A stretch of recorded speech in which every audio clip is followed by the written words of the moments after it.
Hey YouTube, Kira Twig here, bringing you guys my Ice Barrier Yu-Gi-Oh deck profile for the finale of Month of Hidden Arsenal. I thought this would be the best dual terminal storyline deck to end off with the entire segment because it is probably one of the most well-known decks of the Yu-Gi-Oh! Hidden Arsenal line as one of the most unplayable decks. It literally has no consistency, but I also thought of that as the biggest challenge because people really want to see Ice Barrier decks just to see if there's anything that can work with this deck, and I worked my very hardest to make something that you can at least call almost playable with the deck. I guess we'll call it that. But it's really cool how it really came together in the end. You could actually think and see of it as an actual deck. But without further ado, let's go ahead and jump right into the deck profile.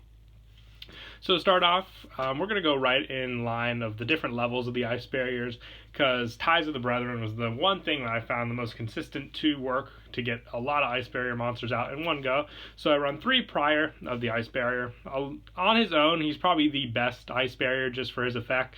If you control a face-up Ice Barrier monster, you can special summon this card from your hand. You cannot special summon any level 5 or higher monsters the turn you use this effect.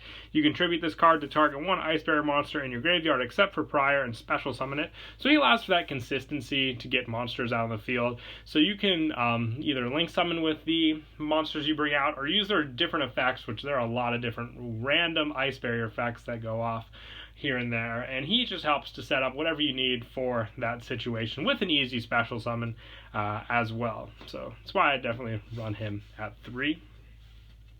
I also run 2 Secret Guards of the Ice Barrier. His effect is face-up Ice Barrier monsters you control cannot be targeted by effects of your opponent's effect monsters. So if you get this card out with Ties of the Brethren, he's pretty much a pretty good shield to rely on to protect your monsters from card effects if you keep your Ice Barrier shield on the field during your opponent's turn. And also 2 Dark of the Ice Barrier. If you only face up monsters you control are level 2 or lower, this card can attack your opponent directly. So going off of that play, once again, you have this card to open up for a little easy damage to go for. Plus he's also a tuner, meaning you can use him for some Ice Barrier Synchro monsters like Gungnir, Deloran, or all the other ones that we definitely have to run in the deck. And also, to finish up the level 2 lineup, 2 Cryomancer of the Ice Barrier. Well, you control another Ice Barrier monster. Level 4 or higher monsters cannot declare an attack. Now, I like him just for he's that next best level 2 option to run a full, good and hearty lineup of level 2 monsters in the deck for your monsters, mostly because they are all Aqua level 2s, so you'll be able to make full use of the special summon, plus he's that tuner again. The level 4 or higher does work for a good amount of monsters, but since we have other options like Exceed monsters and Link monsters to get around the whole level orient of that lockdown, he makes your opponent work for that play, basically, is what I'm getting at. And the only level 3 monster that I run in the deck was the one I thought was the best to run. He doesn't work at all with the Ties of the Brethren play, which I'm playing a lot on that because it really does help the deck out a lot for its special summoning. But Defender of the Ice Barrier is way too good not to run in an Ice Barrier deck. Well, you control another face-up Ice Barrier monster your opponent controls.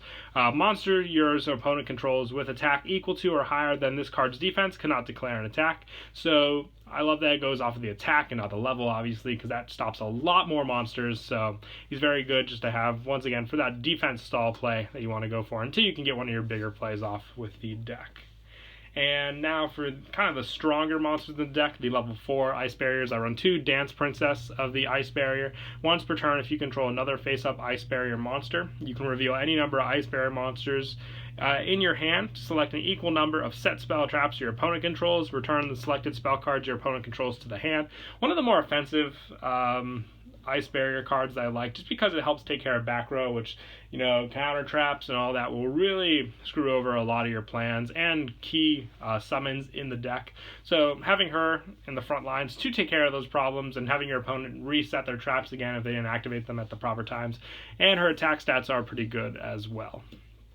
And I also run 2 Strategist of the Ice Barrier. Once per turn, you can send 1 Ice Barrier monster from your hand to the graveyard to draw 1 card. Consistent draw plays, always good. Those effects that you can make use of no matter how he's summoned. He doesn't have to be normal summoned or special, and he just, it's a once per turn effect. And a 1600 attack, 1600 defense is, like I said, pretty well rounded as well. And I also run, to finish off the level 4s, 2 Spellbreaker of the Ice Barrier. Once per turn, you can send 1 Ice Barrier monster from your hand to the graveyard. If you do, spell cards cannot be activated until the end phase of your next turn, as long as this card remains face up on the field. Now, this is a true lockdown card here for that power play. It's just way, way, way too good, because spell cards are pretty important in a lot of decks now. So getting that whole turn of no spells can really shut down an opponent if you go full force with this card. And that is it for the monsters. We're trying to go for a full Ice Barrier lineup just because I think that is the most fun to get out of the deck if you go full Ice Barriers for all your key plays. You could run stuff like Mother Grizzly, or even try some Aqua Actress plays to speed up the deck, but all in all, like I said, I'm a big fan of pure deck builds, so we're sticking with that for this deck profile. And moving on to spells, the one thing I find hilarious is that Ice Barrier's got one of the best spell cards, a card that literally every deck asks for, their own emergency call, Medallion of the Ice Barrier. Pretty standard. Add 1 Ice Barrier monster from your deck to your hand. So opening up this and your next best card, Ties of the Brethren, you can literally set up whatever level summon play you want to go off of. With this card, it's way too good, getting to choose what you want to do for the key play at hand. Love it. Gotta run 3. And speaking of 3, also 3 Ties of the Brethren. Now, I've been speaking about this card during this video beforehand. It makes basically all your good plays to swarm the field. I tried pendulum formats of this deck or variants, and they just didn't work out as well because you didn't get as many Ice Barrier monsters as you want at a time. This card grabs what you need. Level 4 lower monsters for the rest of the turn. Special summon monsters. 2 monsters from your deck with the same type, attribute, and level as that monster. Way too good. Grab what you need. The biggest thing is consistency, having the right amount of leveled monsters still in the deck, but trying to argue consistency with this deck is a whole other argument all on its own. So for what it's worth, it worked well in testing, and go with it for that because we're trying our best with this deck. I do love this deck and wish the most of power, but a month of hidden arsenal, that's what we're going for here. Love Ice Barriers.